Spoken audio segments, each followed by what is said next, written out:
Bé, ara anem a l'últim exercici de la pràctica 3, el qual ens proposa que fem un model més realista encara. Ja hem fet processos d'ordre 1 i ara el que volem és millorar encara més el nostre model.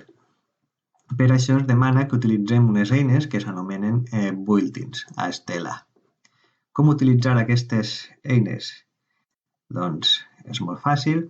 Així tenim un modelet simplificat, com el que vam fer a la primera part de la pràctica 2, en el qual tenim el calci a la solució del sòl com a variable de nivell i les eixides per el rierol. Així jo ja he ficat unes taxes d'eixides proporcionals, un flux d'eixida proporcional, i així tenim l'entrada de calci dissolt en pluja. Bé, ara el que volem és que aquesta entrada de calci dissolt no siga constant. Això a la realitat no sol ocórrer. Val? Com ho fem? Doncs si cliquem aquesta variable de flux, se'ns obri i així tenim el valor que li van donar, no? Que era de 3,7. Doncs ara el que volem és que les entrades de calci no siguen sempre constants, sinó que siguen, per exemple, aleatòries. Uns anys tindrem més, uns anys tindrem menys, val? Això és lògic, no? No sempre tenim no sempre tenim la mateixa pluja, no sempre tenim la mateixa quantitat de calci suspès a l'atmosfera. Doncs anem a intentar incloure això al nostre model.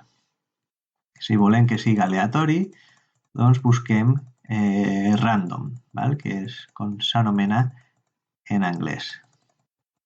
Els built-ins estan així dalt, val? En la finestreta dalt a la dreta. Busquem random, cliquem i es ve si baix. Borrem el 3,7 i que siga aleatori entre, per exemple, un valor de 3,4 quilograms per hectàrea i any, i 4. Val? Per tant, ens donarà valors que vagin entre 3,4 i 4 cada any, de forma aleatòria. Li donem a l'OK i ja ho tenim.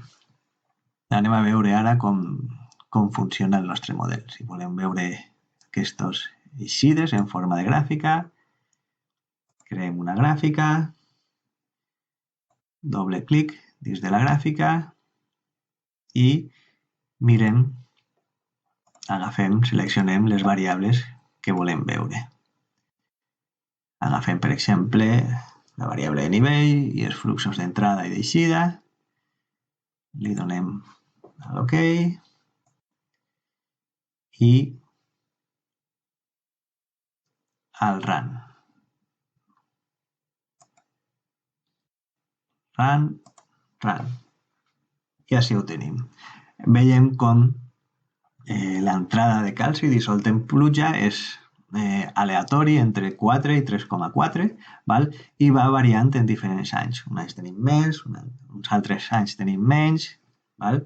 Això és més aproximat a la realitat. Per tant, si anem incloent aquest tipus de built-ins al nostre model, el que farem és anar millorant-ho poc a poc. D'acord?